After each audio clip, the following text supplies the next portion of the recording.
Pain, pain, go away. Come again another day. Virtual reality will save the day. Well, not exactly. It's not that good. But it can provide some pretty sweet relief, social connection, education, and teach you how to manage and live more peacefully with that biopsychosocial beast called pain. In this episode, you will learn all about that, along with some specific tools such as breath, sleep, and visual interactive metaphors. Let's pop open this podcast and get this party started with the president and co-founder of AppliedVR, Josh Sackman. So your company, AppliedVR, provides a kind of tool via virtual reality for pain reduction. And we will talk about the use of virtual reality for the reduction of chronic pain. But I'd first like to sort of set the stage by talking about some of the overall neuroscience of pain. Given what you understand, what is happening in the brain and the body with regards to pain? What is pain? For the purpose of later on, we're going to understand how to reduce this pain. I guess first we have to understand kind of what are the mechanisms, or you could talk about neurochemicals, you could talk about parts of the brain. Maybe it's none of that. Maybe it's something much simpler. Just explain what's happening. What is pain? Sure thing. And I'll give you the dumbed down version coming from the entrepreneur. We have a team of medical doctors and neuroscientists and psychologists who can give a much better response. But what I'll call out is actually a couple years ago, IASP, which is the International Association for the Study of Pain, updated the definition of pain for the first time in decades. And what was really interesting, and I think this is important to call out when we're talking about pain is both a sensory and an emotional experience. And so for the longest period of time, we would treat the tissue damage or try to get to the physiological source of the pain and treat it with injections and procedures and physical therapy, and a number of different things to address that physical sensation of pain. But pain is a biopsychosocial condition, meaning outside of the biological reasons, there's psychological and social factors that can improve pain and worsen pain. And those are the ones that are often neglected. And so it's funny when you talk about pain of why you're talking about seeing psychologists and how thoughts and feelings and emotions play a role in pain. And what happens at some point when acute pain turns into chronic pain is, in addition to the physical pain in your joints or your muscles or your tissue, we start developing some dysfunctions in our nervous system regulation. We start developing psychological coping patterns that exist in order to deal with our pain, often in an unproductive way. And a big part of what we're trying to do is provide that comprehensive biopsychosocial support. And so patients have the mechanisms to better regulate their nervous system. They have the tools to have healthy psychological coping skills. They understand their condition and what's going on in their body. And they understand how these different practices might not avoid the pain entirely, but improve their quality of life despite the pain. Pain may be unavoidable, and often is a healthy thing to start with. It's when pain no longer serves that healthy adaptive function that we start overcompensating, and it starts being interruptive for our lives. Can you talk about the early research, the research that was going on, say, for example, the University of Washington and other universities as well, that kind of got you started down this journey? I imagine we're going to be talking about things like attention and distraction. Can you talk about that? I'm glad you started there, because that was the start of our journey too. And we've evolved a lot from those early days. But what was remarkable when I first came across virtual reality back in 2014, outside of just having a really powerful personal experience being in the headset the first time, I was blown away that there were decades of research demonstrating how virtual reality was used in a wide range of settings, from helping soldiers deal with PTSD with the work that Skip Rizzo is doing at USC, to the work that you mentioned up at University of Washington with Hunter Hoffman. And it goes on and on, all the different experiments that were being done in these academic settings. And it was really groundbreaking, not just because of the novelty of the device, but showing how virtual reality, because of its unique attributes, the ability to create this sense of presence, this feeling that you're actually somewhere else, and connect at a deep non-conscious emotional level, that you can really change behavior in ways other technology can't do, or at least can't do as easily. And when we came across the University of Washington work, and the concept was this: the brain is a processor. We're very bad at multiprocessing. And if you can create enough cognitive load, so you can get someone to focus so intently in a headset on, in this case, it was this game called Snow World, where you're throwing snowballs at snowmen in the middle of a really painful wound debridement procedure for burn victims. Patients were experiencing less pain. And it was a combination of presence and the interactivity that created this cognitive load. And they attributed it to distraction and, creating that cognitive load. And it was really helpful. And those studies went on and were able to be replicated and look at the brain in fMRIs. And so it's not just subjectively, they were looking at objective measures in the brain, showing how different areas of the brain light up differently when you're in virtual reality going through pain. That really set us down this journey. And, we started in this world of acute pain because there was the most amount of research and there were some existing design principles. And in the beginning, it was figuring out how to take this innovation from the laboratory and bring it into the real world, thinking about the operational principles of how you actually deploy something in a busy hospital environment, building the capital and team to build a business around it, developing a business model that could actually allow this to exist as a business. And the more that we kept deploying this in over 200 hospitals around the US, one thing continuously came up. Patients were being asked, can I bring this into the home? I really want to get discharged with this. This helps. And doctors were also looking at that, at saying, well, this works, helping postoperatively, but what about this use case and that use case? And it was one day when I got an email from a patient named Bob Jester. And we have his story up on our YouTube. It's a really powerful story. But Bob was a school teacher in upstate New York. In his free time, he was a volunteer firefighter. He also would clean chimneys in the summertime. And one day when cleaning a chimney, he took a fall off the roof. And before he knew it, he woke up with 17 or 18 fractured bones in his body, unable to move from the waist down, and in excruciating pain. And a friend of Bob's from the neighborhood reached out and said, Bob's always the first one to help others, but Bob would never ask for help for himself. I came across what you're doing with virtual reality and pain. I'm not sure if what you're doing could help in any way, but I wanted to reach out and see. And without hesitation, I said, I have no idea whether we can help, but I'm happy to send a headset and see if it helps Bob in any way. And we hadn't heard back for maybe 8 weeks or so since we sent a headset. And Bob sent a note after that saying, this has been a really meaningful impact in my experience with pain. And in fact, I've been taking a lot of the lessons of what I've learned in the headset, using visualization, imagining them somewhere else. And this is helping me reduce my medication and be more intense in my physical therapy and all these other things. And we couldn't say our product was responsible for doing those things. It wasn't designed for that. But what it really got us thinking is what was powerful wasn't just what's happening in the headset, but what happens when the headset comes off. And can you actually train someone and teach someone skills more effectively in VR so that when the headset comes off, they're better equipped to deal with their pain? And that set us down this mission to address chronic pain, which isn't distraction-based and takes a very different approach using what we learned from that first experience with Bob. Some of the existing non-VR pain reduction tools include things like opioids, synthetic opioids. Yeah. Can you talk about opiates and other pain reduction medications and other things like that? What's wrong with them? What's great about them? Why VR might be an overall better tool? When we talk about pain management, typically the focus is about reducing the sensation of pain. Yeah. And as I mentioned, pain does serve a healthy adaptive function. Right. When you burn your hand on a fire, you're getting feedback that's helpful.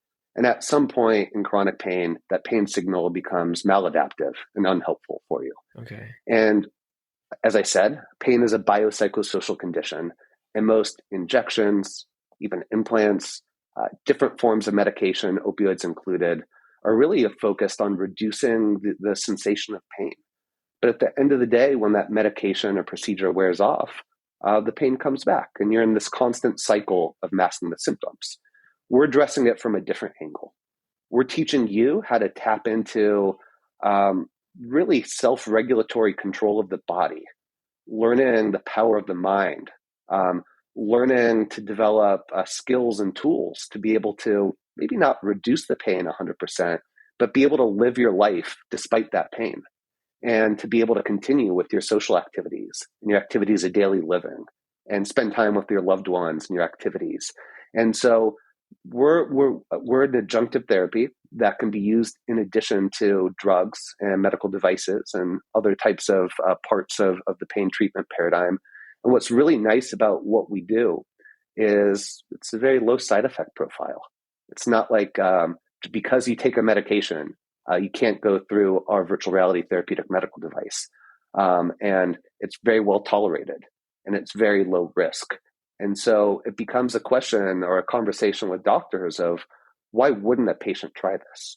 If it can, through multiple randomized controlled trials, reduce pain interference, all through a low risk, easy to administer device that you could do in your own home, on your own schedule, why shouldn't this be part of the standard of care and one of the first things that patients try? So your virtual reality tools are not just masking the pain and not solving the underlying problem of the person's life. You're actually kind of addressing these root problems. We feel pleasure, non-pain, when we are fulfilling our actual needs, our social needs, our various biological needs. We're not just cutting out the pain. The lack of pain can lead to pleasure, and it seems like what you're doing is you're helping people actually fulfill these deep down needs of social connection, of actual regulation of the nervous system, calming themselves down, not just blunting the pain and leaving it at that. Yeah, absolutely. There's a Buddhist proverb that suffering is a function of pain times resistance. And while you might not always be able to address the pain, you can change your response to it and how much you resist. Yeah. And that's really where we're anchoring in developing the tools that change your relationship with pain, how you process it, and change how you respond to stress and pain in your life. Therefore, you may end up reducing the pain, but at minimum, you're going to reduce the level of suffering of living with this chronic pain. What are some of the different kinds of exercises that you provide in your, I'm going to call it a tool? Yeah, it's called a reliever, RelieveRx. And we developed this program with Dr. Beth Darnall, who's a world-renowned pain psychologist at Stanford. She's dedicated multiple decades of her life studying pain, as well as developing interventions at scale. Her mission in life is to reduce suffering at scale. And so the power of technology is you don't depend on this one-on-one relationship with the therapist, that you can have a single device that can be deployed to thousands or tens of thousands or millions of people. And it's rooted in 5 evidence-based principles. The first teaches self-regulation through diaphragmatic breathing. And we have an interactive biofeedback module. We develop a patented approach to actually capture and visualize breath in virtual reality. And as you're exhaling, as you slow down your respiration rate, you see a tree grow, flowers blossom, the scene comes to life. And if you don't, you get feedback around where you should be focusing your breathing, about slowing your breathing rate. And, we gamify breathing without having a real goal. We just want to create positive feedback and reinforce the desired behavior in a very, meaningful and enjoyable way. We also have mindful escapes where you're in these beautiful environments, and through voiceover, you're learning mindfulness principles. We teach interoception and relaxation as scenes progressively go from chaotic and noisy, and through, again, your breath control and focus and voiceover, you experience scenes calming down, just like the inner state of your body should be calming down. We do have some distraction and intention control games that teach focus and really focus on improving executive function. And then lastly, we have pain neuroscience education modules where you can actually travel inside your own body and almost build empathy for yourself and understand what's happening. and really build this connection that while the pain may be in your knee, all pain is experienced in the brain. And why are we talking about relaxation? Why are we talking about breathing? Why are we talking about emotions and psychology and the construct of pain? And being able to actually understand this at a deep emotional non-conscious level, by actually experiencing what your body's going through, can be really helpful at letting these principles really sink in. When you mentioned that, a few ideas came to mind, features of those experiences that might also be adding to this pain reduction. One, I'm just going to kind of list them off. One is agency. It feels like when you're breathing into the tree and you can see your breath livening up this world, that gives you a sort of a sense of control. You're like, oh, I'm doing something.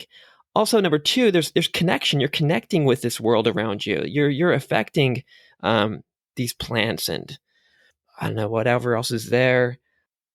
And then three, when you get to the beauty of these natural places, you're widening out the lens. Virtual reality itself is already kind of a wide lens, so it gives you this panoramic view that naturally calms you down, and feel more connected. So those are a few points. There were a few more, but yeah, one is agency. Two is sort of connection, not just with other human beings, but with the world around you, and then three, sort of just this big, wide, panoramic view. And I guess four would be nature. And there's probably 100 more there. But yeah, can you talk about some of those? And I think another one, and I share this sentiment quite often, which is I wish our product wasn't needed. You can get cognitive behavioral therapy, you can get biofeedback, you can practice mindfulness. There are all these things that you can do.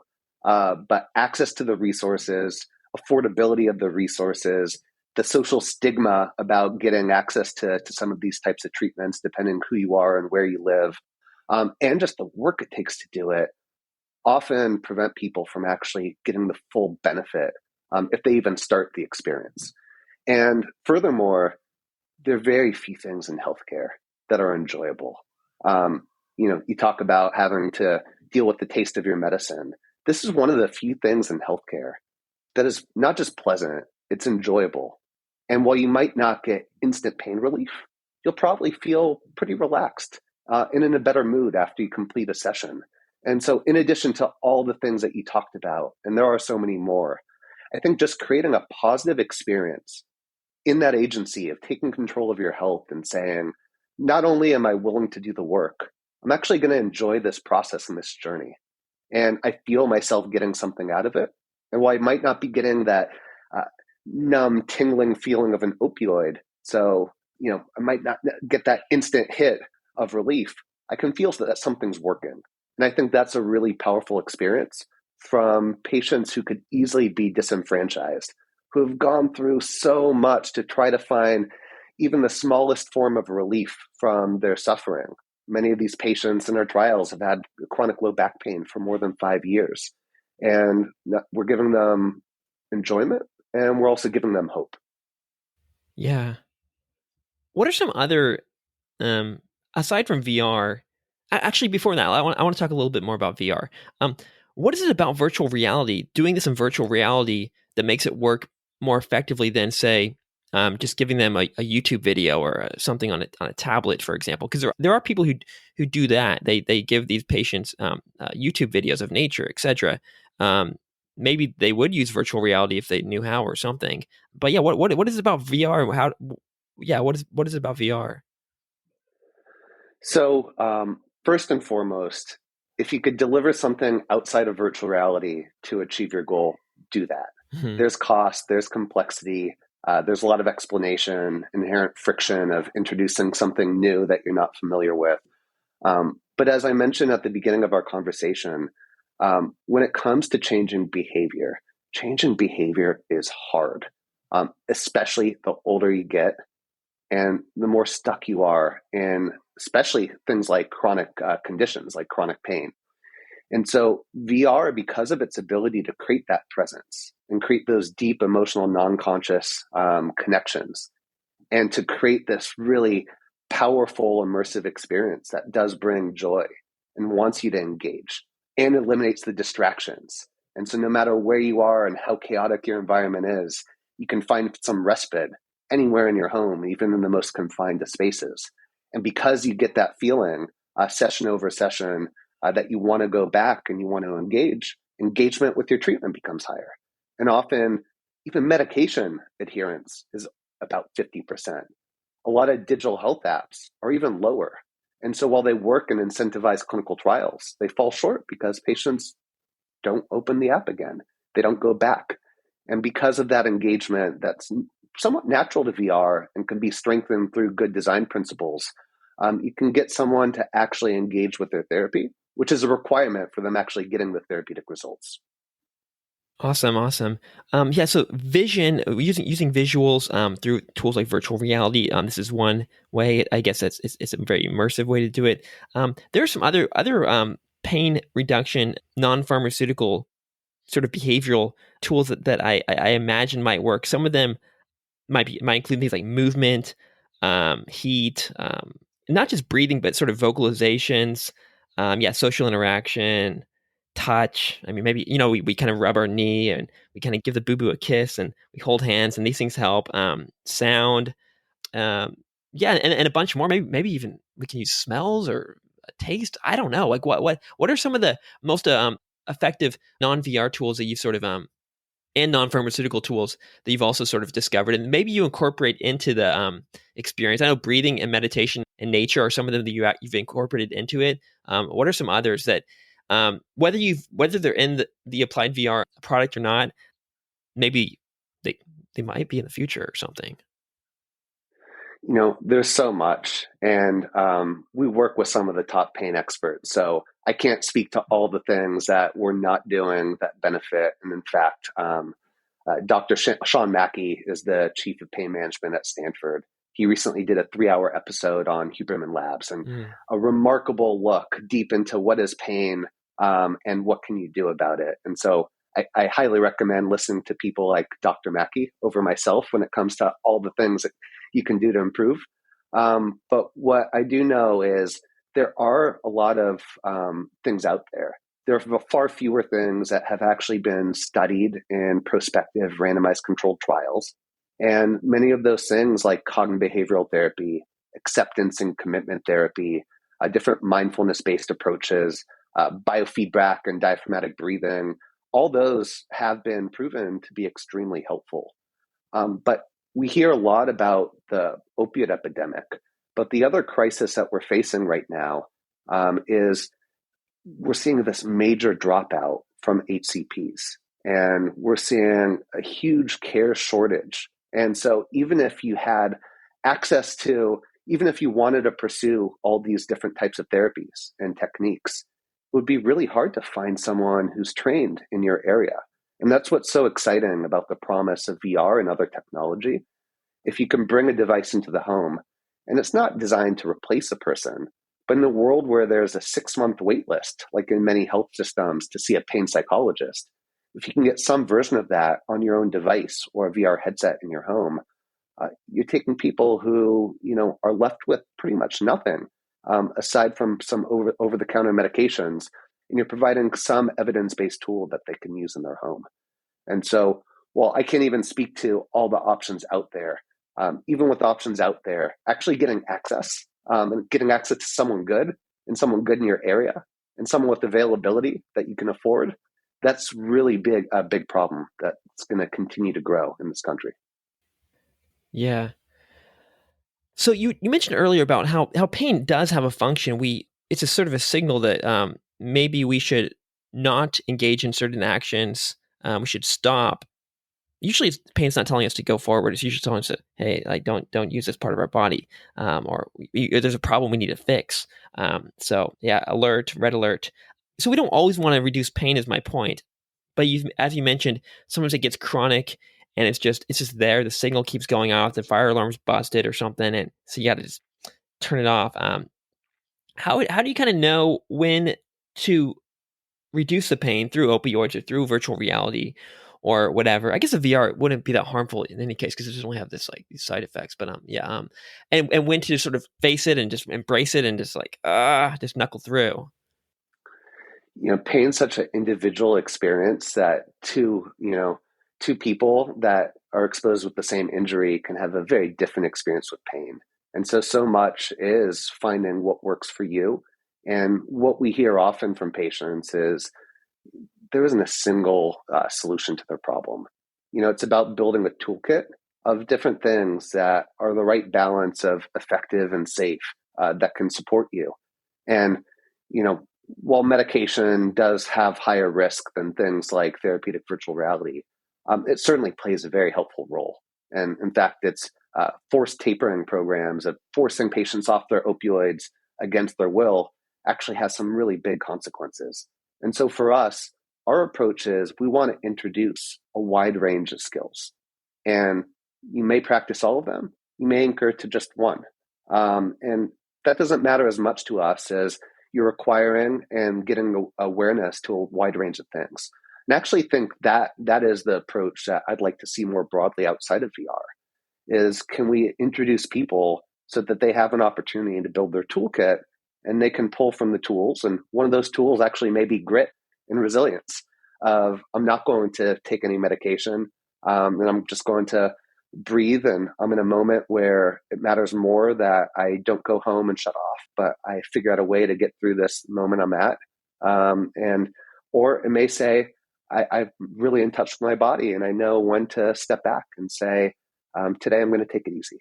And I have an appointment and I'm going to cancel it. And so learning to build an intuition and connection to your body, having tools and know what to pull and what's the most appropriate, and also changing your expectations.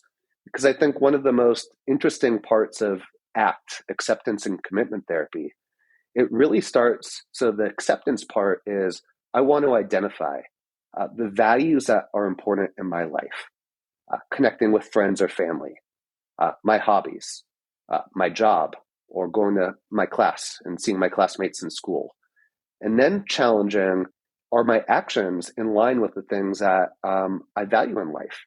And if I say, well, I'm at home because I'm afraid of complaining and my pain acting up, and so I'm not going to school and seeing my classmates, I'm sitting on Zoom with the camera off, or I'm not going to a party or a birthday party for a family member, then my actions aren't in line with my values.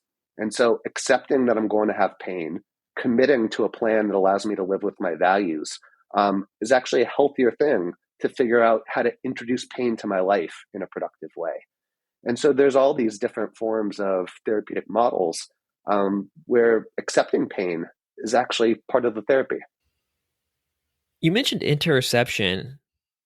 What are some of the ways for us to gain more awareness of what is happening inside of our body, not just on this sort of sensation level, but also, and this might not be interoception at this point, I'm not sure, I guess self-awareness, understanding of our needs and wants and desires and fears and all these things. You mentioned CBT and some others. Yeah, so I guess these are sort of, there's two parts to this. One is sort of tools for gaining awareness of these sort of physical sensations inside of ourselves, which may or may not be beneficial, but I like more data. I'll take it as long as it's not disrupting my life. And then two, this sort of self-awareness of these more, I guess you call them mental or emotional types of things. The thing that's a bit ironic about our interoceptive approach is we're actually using visual metaphors externally and getting you to focus on the outside and connecting those principles to what's going on the inside. And the same could be said about mindfulness and meditation, and they're even, VR-based hypnosis products. And it's funny because most of those, if you take away the technology piece, is all about looking inwards and building a relationship and connection to different parts of the inside, and actually using your own visualization to not be so literal and say, I'm hypnotizing you, look at this picture and do it. Typically, you're populating your own scene in your mind. And that's one of those things that's simple but not easy. Anyone who's started meditation realizes how painful it is to even spend a minute with your own thoughts looking inside, and how challenging that could be. And so what's nice about VR of externalizing your focus is we start by trying to mimic what someone's going through internally. And so they're on a dock, they're seeing rain, the wind is moving the waters, the plants are blowing, and we're connecting them to how they may be feeling on the inside. in a lot of moments of their life, especially when they're going through pain. And we get them to focus on breathing. Again, we use breath as a way to create some interactivity in the world, but it's really about getting someone in a flow state. And we reinforce, as you find stillness, as you find focus, as you find connection with your breath, the scene starts calming down. And let's notice how, as you look inwards, your inner state is mirroring that as well. Are you feeling more calm? Are you feeling more present? Are you feeling less distracted?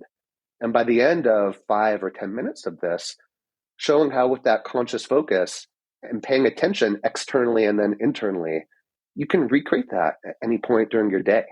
And so it is a bit funny that we're forcing someone to look external in this artificial visual world to only get them to be able to connect internally, because it's so damn hard. Yeah, it's almost like you're giving them a psychedelic or something. Anyway, you mentioned hypnosis. And that got me thinking about sleep. I use these self-hypnosis scripts sometimes. The word might turn some people off, but I guess a synonym for hypnosis could just be like a guided meditation that brings you into this sort of imaginary world that you're kind of creating the images yourself, and it does get things more visual. It calms down the activity in the prefrontal cortex, I feel, and it just kind of sweeps me off into that dream world, and that's where I want to go to now. Sleep seems to be deeply connected to pain. The less we sleep, the more pain we feel. The more pain we feel, the less we can sleep. It's sort of a little chicken and egg thing going on there. What do you do to help people sleep? I imagine all this stuff will also help people with sleep. Yeah, I guess talk about the connection between these two things, sleep and pain, and then after that, how to kind of fix that little chicken and egg problem. When we were doing our early ethnographic research and sending some early versions of our product in the home, and just trying to understand if you ship a device, what are their expectations going into it? What's the first experience look like? What's their face look like and their reaction when they first put on the headset? And so we'd have people live blog and videotape themselves and track their experience. And this was a precursor to finalizing our product design and running all the clinical trials that we ended up doing. And there's one comment from one of these videos that still sticks with me.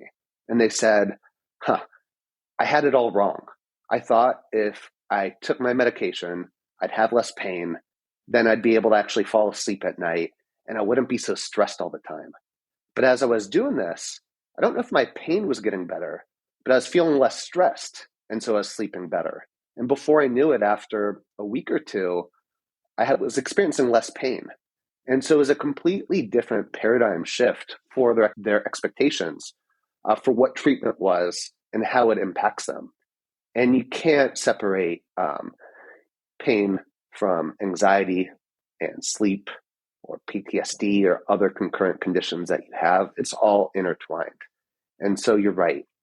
Sleep is, if I wasn't focused on pain, I think sleep is the next big area I'd want to focus, because sleep is one of those things where sleep can drastically improve or worsen your condition, and sometimes a single night. It is the great multiplier of your health.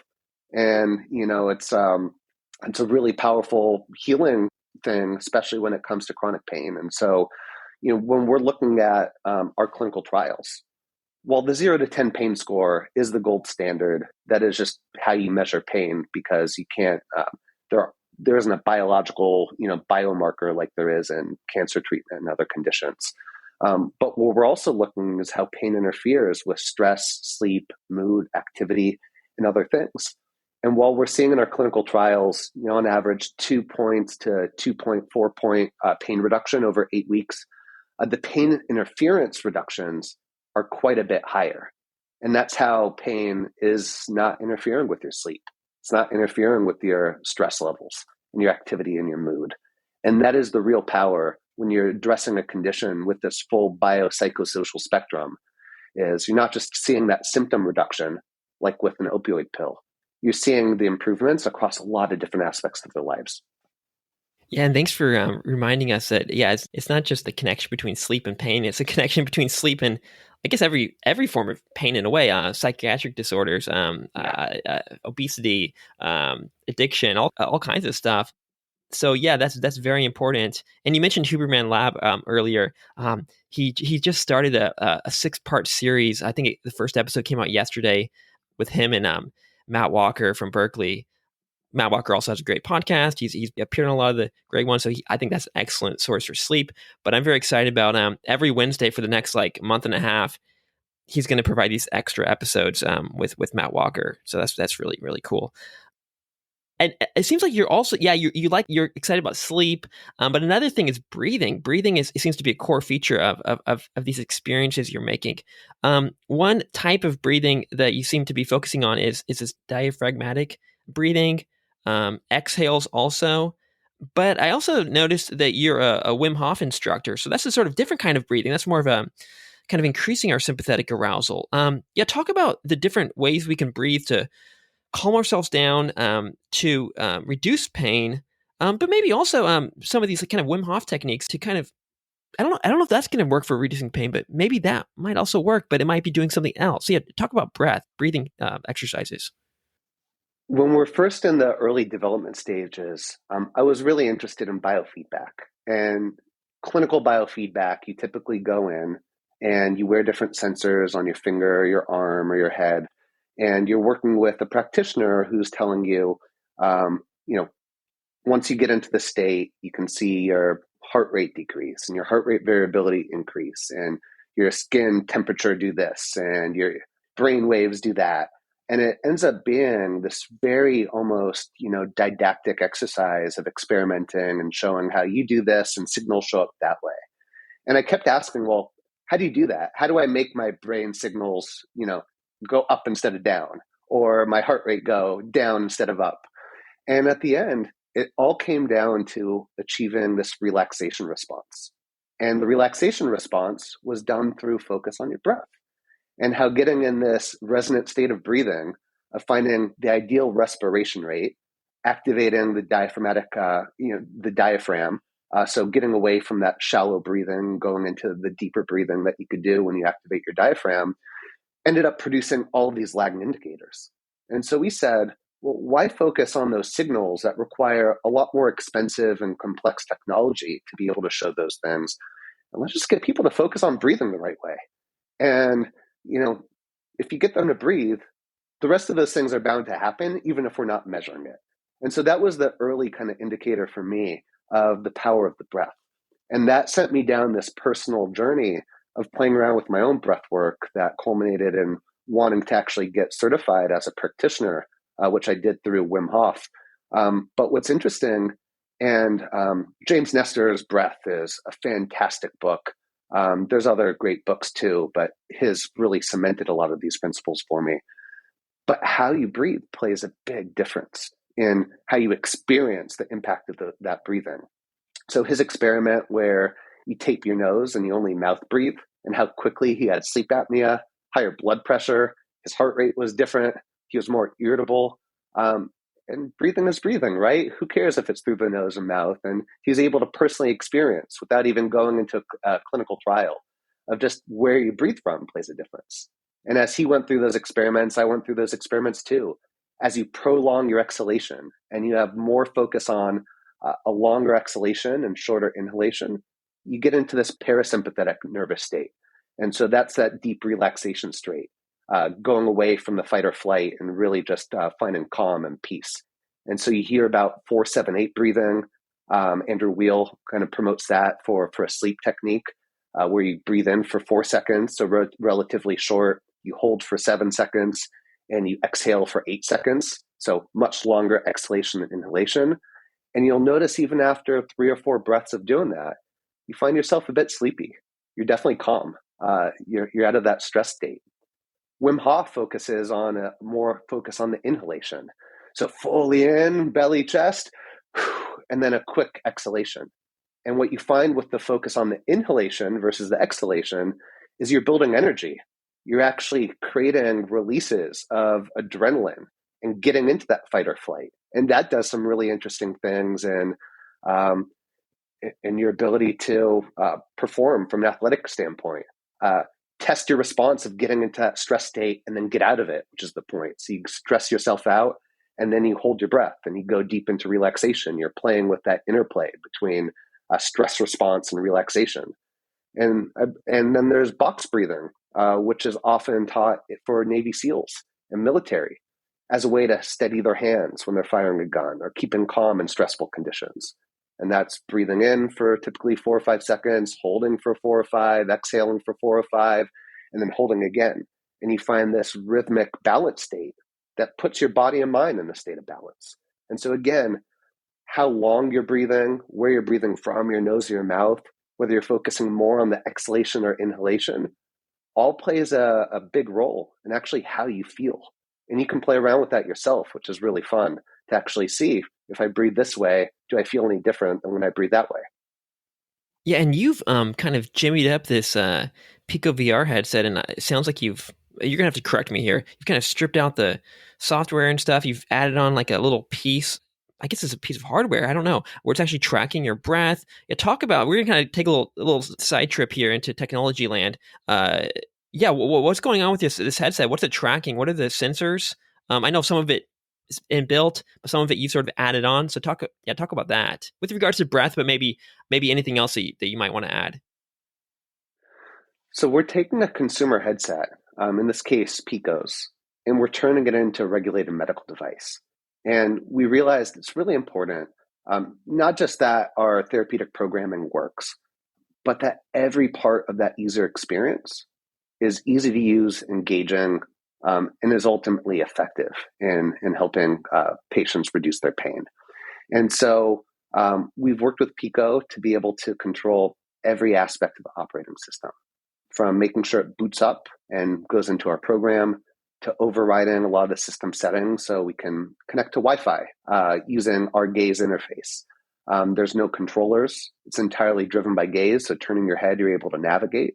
And it just works right out of the box. So no setup to actually be able to use the program. And all those were not just important for controlling the experience for the patient, but it was also experience as part of our process of going through FDA and being able to say that we control all those components of the device. We're able to manage the risk and the reliability of the software. And also, our device is tested to the same testing standards as a pacemaker or other medical devices that go into the home.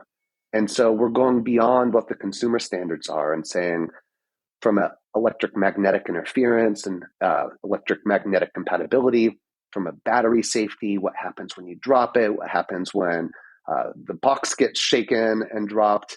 All these things need to get factored in to ultimately protect the health of the person that's using it. And so this is a medical device that's disguised as a consumer headset. And then we've further modified it by putting on a breath amplifier that allows for that breath biofeedback loop in certain content modules. And at the end of the day, we're not going after a standard virtual reality user. These are not 20 or 30 something people who are lining up at the Apple store to get an Apple Vision Pro.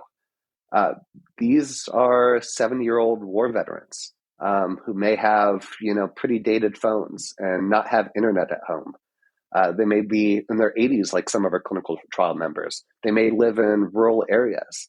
And these probably wouldn't be the first people to sign up for the next Quest release.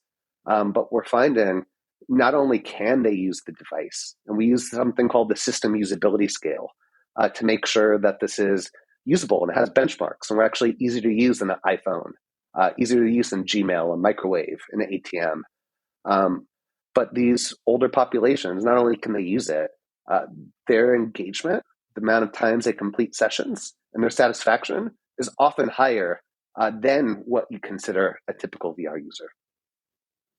And these elderly populations, they also tend to have increased social connection problems. That sometimes, often, especially if they're single or their friends have died, their family's gone. I mean, yeah, you get old. Sometimes the social connection starts to wither away as well. You might be a lonely old man and in pain, and then the pain exasperates exacerbates the social isolation. And you did touch on this earlier. And even as a kid, you were you went through some pain, acute pain. I don't know. It was a painful little childhood.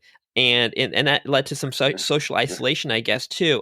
We don't need to get into your backstory necessarily, but and that you've mentioned in a lot of other podcasts and interviews and things. But wow, but yeah, older people definitely do experience this pain. Let's talk about social isolation and how to how we can kind of use VR or other methods to solve this problem. It seems like there's an obvious answer. Just go out and go talk to people and da-da-da-da. But yeah, it's not so simple all the time. Yeah, and I think the first generation of VR is inherently isolating. While it does promote a connection to the outside world, most of the experiences aren't social in nature, where you're doing something concurrently with other people. That will change as there's more VR users and as some of the safety and ethical considerations of how you bring and moderate people in these virtual environments, and as bandwidth and other kind of hardware constraints, enable these connections. I think we'll see more and more of it. That said, the favorite project I think I've worked on at AppliedVR in the last several years, when the pandemic hit, there was a really innovative health insurance plan in the Midwest. And they said, we're really concerned about our patients experiencing isolation and what that's going to do to our health, to their health. And we developed, it was a WebXR based platform on Mozilla's hub, or whatever it was called at that time. And we built these environments that were support groups, and patients could create an avatar, come into a private, moderated environment. We'd bring a psychologist into the room with them. And as they went through, there's 56 modules and 8 chapters, once a week, they would meet with these other people. And while part of it would be talking about what they learned in VR and how they're using and practicing those skills, most of the value didn't come from that. It came from the connection with other people and sharing where I put my pillows to sleep more comfortably, what I'm going through at home. What are the things that I've learned that have worked or haven't worked that I can share with other people? And the most powerful thing is, I think there are 2 parts to this. One is, and this was in the literature as we looked early on in the world of PTSD, but something about being behind an avatar. You have this anonymous veil that allows you to be vulnerable in a way that you're almost shielded. You can say things you might not otherwise say that allowed people to be open. Second is, we're able to transcend, geographic and socio-political boundaries. We had, an African-American woman in Detroit and a Caucasian male from rural Michigan, all in the same room connecting, where if you had a, support group where you had to show up to a room somewhere, they probably wouldn't be in the same room together. And they were able to have this rich relationship through being able to share and connect about the shared experience in life, when geographically they might not have had that benefit of coming together. And so I think that's VR at its best for social. And it's still nascent. There's a lot of things to figure out how you actually do this at scale and organize it.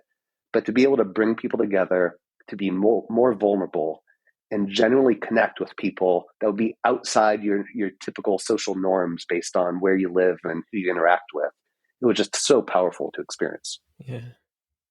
And yeah, a few things are lacking for sure right now. The facial cues, actual eye contact, touch, etc. So some of those might be coming, and maybe there's ways to get around that, maybe to simulate or feel like you're being touched or you have eye contact. But one powerful thing that VR does have, and actually even just podcasting has, or a phone call has, is voice. So I think maybe just that the power of the voice alone, someone talking to you and listening to you, but also that voice is such a powerful thing. I have this recording of me and my brother. My brother's homeless, and I haven't talked to him, and I haven't heard from him in 6 months. But I did this one podcast interview with him, and so I've got 2 hours of his voice, and it's like, oh, how many people's voices would I just wish to have a library of and just listen to those? It's just like this animal side of us. It's a sound, but also it's the actual communication of being listened to. So yes, it's the power of podcasting, power of phone calls, power of all this stuff. But and we take that and we put it into VR. I don't know if you've thought too much about this, but yeah, a voice and voice as a way to well, it's voice, but also it's a back and forth of voices of connecting our nervous systems together that kind of might reduce the pain and social isolation and help us sleep, etc. And there's something about experiencing voice within that spatial construct. So hearing a voice come from my right that's embodied coming from somewhere. I remember when I was first learning about VR, I had the fortune of going up to Jeremy Bailenson lab at Stanford, the virtual human interaction lab. And this was before Facebook had bought Oculus. And I remember one environment, it was super simple. There was this giant, larger than life-size Elmo in the room. And, you walk up, and I remember Jeremy saying at some point, how come you're not walking through it?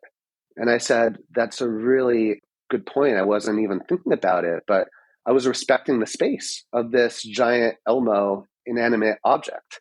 And so even when something isn't realistic and you're not there, there's something about the physical presence in your space that you respect and respond to. And so in this environment, even though some of these people were robots, it's the voice, it's the spatial awareness of hearing the voice in a room. It's feeling like we're going through a shared experience and a connection. And it's feeling some connection to another object around me that even though it doesn't represent, someone that I'd normally experience, I still feel some affinity or at least respect for that being in my space. Yeah, it kind of goes back to the whole your exercise where you breathe life into the dead trees and you make the flowers come alive. It's like, yeah, the flower's not really talking to you, but maybe we're friends, maybe we're helping each other, and so it's that feeling of connection, not just with people, but with the natural world. Yeah, I guess one last question before we go, we got to go. Oh no, you experienced quite a bit of pain as a child. You can talk about that briefly if you want. But if you had to give yourself, if you can magically gift this VR experience, there wasn't VR back when you were a kid, but you're just going to teleport, time machine something into the past. You're going to give your old childhood self this VR experience. It might be one that you've already created for some of these patients, some of these people using applied VR, or maybe something completely new. What do you think would have really helped you back then that you would have been like, oh my God, this is amazing? It's funny. I never realized I was building this business a lot for, my inner child, my former self. But there was a realization later on of, how I so badly wanted these things. And fortunately, I had things like Nintendo and siblings and a supportive family and other things that helped me. And it really was my experiences with nurses and doctors and teachers and physical therapists and personal trainers and people who helped me feel better that really instilled the power each of us have to create a positive impact and imprint on someone else. And that was a big driving force for my career, that while I had, ambition from the typical sense of wanting to create success and legacy and do things, from a point of, ego on that front, there was a much bigger sense of, if you're going to work, why not do it in a way that makes other people feel good and makes the world better? And that's what I'm most proud of, that even if AppliedVR, closed shop today for whatever reason, would have helped tens of thousands of people in the process and showed that there's this new, possible paradigm shift in medicine where you can use technology and take it through these regulatory and reimbursement pathways that typically only drugs and devices could go down. And that we build acceptance from patients and doctors and regulators. And so while I had challenges going through repeated hospitalizations and complications and, challenging medical situations, I'm so grateful for that experience, because through that I found meaning and motivation for the rest of my life.